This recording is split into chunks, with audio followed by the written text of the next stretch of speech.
3 weeks till Christmas break. Just 3 long weeks separating us from sweet freedom. Have you ever thought, how can we really be so desperate for a break? I mean, we just had one, right? Thanksgiving was a cruel appetizer for the entree of a month of nothingness. It was full of food, shopping, sleep, and football. Come on, even if you're not an avid fan, admit it. Your Thanksgiving was in some way affected by America's favorite sport. Whether it included a backyard game before gorging, watching your team fight for a win on Turkey Day, or begging in front of the TV watching play after play, just for the sake of being able to enjoy the game. Football is the traditional part of our day of thanks. Have you ever thought about what it would be like to be playing in one of those games on TV? To be honest, it's something I regularly think about. Those guys are close to my age. Do they miss not being with family? Do they even get a Thanksgiving meal? Do they actually just enjoy the game that much that it doesn't even faze them? These are the thoughts that handicap my mind from settling in to yell at our quarterback for throwing yet another interception. But what would it be like to be in the life of one of those athletes? They're almost our age, learning most of the same stuff we're doing, and doing some of the same things we do, but they're on TV playing games while we're stuffing our face with food watching them. I think we would all admit we have no clue what it would be like to be a D1 college athlete. They obviously are insanely athletic, spend countless hours in training, all in addition to the normal pressures of being a college student. What makes it worth it? Is it really just the love of the game that keeps the students going? This is a question that has plagued the NCAA both from players and coaches since the beginning of the association. From its start in 1906, the NCAA was created to protect young people from the dangerous and exploded athletes' practices of the time, according to the NCAA website. It was established under President Roosevelt's term to provide rules and funding that ran the student-athletes' best interest. By the mid-1950s, many students were being paid to play for an institution because they couldn't afford the cost of college. Because of the complications that these scholarships created, at that time, several colleges were unwilling to pay the extra funding because it took away from the amateurism in the sports. Since that time, NCAA has undergone several rule changes and expansions to better protect and educate the athletes. However, one major proposed rule change that has been simmering just beneath the surface since basically the start of the program until recent years is whether or not these athletes should be paid. This amendment is supported and proposed by others. Why has this long debated topic so recently taken prominence in forums from behind the closed doors of the NCAA to around the snack bar during halftime of the ball game? Athletes are being pushed more than ever to perform at the top of their game for their program. According to a recent survey published by the NCAA, the average football player spends almost 50 hours a week on athletics, with the average overall time spent in any sport averaging almost 35 hours a week. And these athletes are being pushed hard. Despite the training and conditioning, these individuals are still only humans. 13 football players in the Midwest alone were recently diagnosed with rhabdomyolysis, caused when breaking down muscle fibers get into the bloodstream. This recent diagnosis is nothing new. There isn't a week that goes by in collegiate sports for some athlete isn't being injured in some way. Duke basketball guard Marshall Plumlee is forced to sit out the remainder of the season due to a stress fracture in his foot. This injury rarely fully heals and has long-lasting implications. Nebraska running back Rex Burkhead has had almost constant ACL issues throughout the majority of the end of his college career. Despite pushing through for the majority of the season, his sprained ACL causes him substantial training and an aggravation and could possibly cost him a future in the NFL, despite his incredibly high rating as a running back. On top of all the physical brutalities and regal training, let's not forget what these athletes are, after all, students. We're all stressed, we have finals coming out of everywhere, and all we want is a break. Can you imagine trying to prepare for a bowl game on top of all of that? Now, of course, these athletes are playing for nothing. Most are paying for scholarships. However, due to the rising cost of the collegiate living, the scholarships that are reimbursing the student athletes' hard work are not even covering their full costs. They're about $3,000 short to be exact. Because of the students becoming desperate, some are taking deals under the table, as we see from Penn State's and Ohio State's examples. And these are just the two most recent cases. The NCAA is unsure exactly how many more schools are participating in the same activity. In contrast with the financially deficient students, the collegiate coaches and the NCAA have been doing quite well in the past several years. Revenues from average D1 ball games as well as bowl games in March Madness have created an unprecedented revenues of more than $6 billion annually, compared to the average NBA team bringing in just over $100 million annually. College coaches are also making substantial money. $53.4 million is the combined salary of the top 5 highest paid football coaches.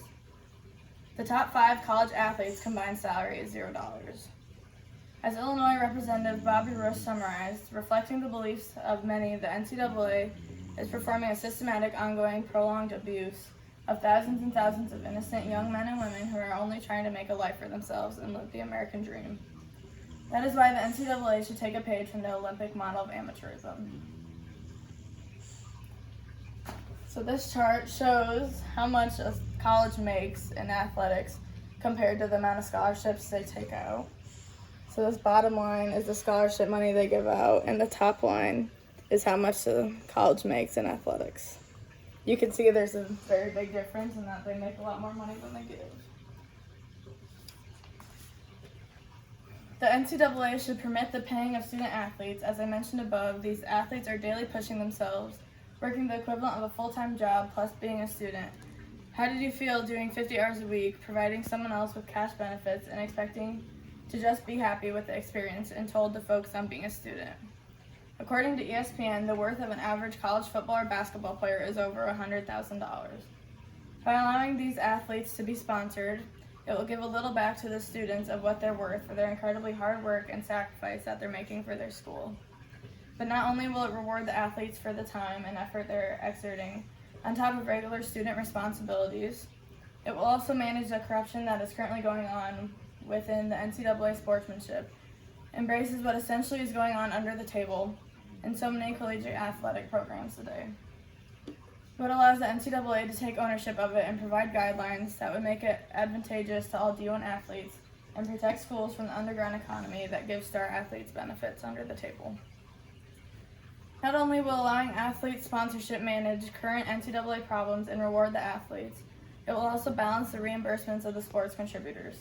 As mentioned above, coaches, schools, as well as the NCAA are receiving exorbitant amounts of money for their parts in sports programs. It is only fair that athletes should be paid as well for their significant contribution.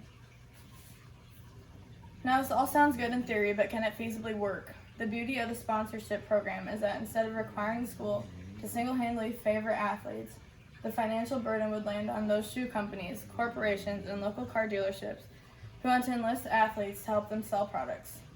According to Alan Sack of University of New Haven, business professor and former Notre Dame football player, the school still receives the full revenue to continue to pay coaches and support athletic programs unless you think there wouldn't be any difficulty in finding all the support. Look at how well the Olympic athletes fare. However, no system is perfect. The major criticism of adopting the Olympic model is that it might allow boosters to lavish millions on athletes of their favorite teams under the guise of sponsorship.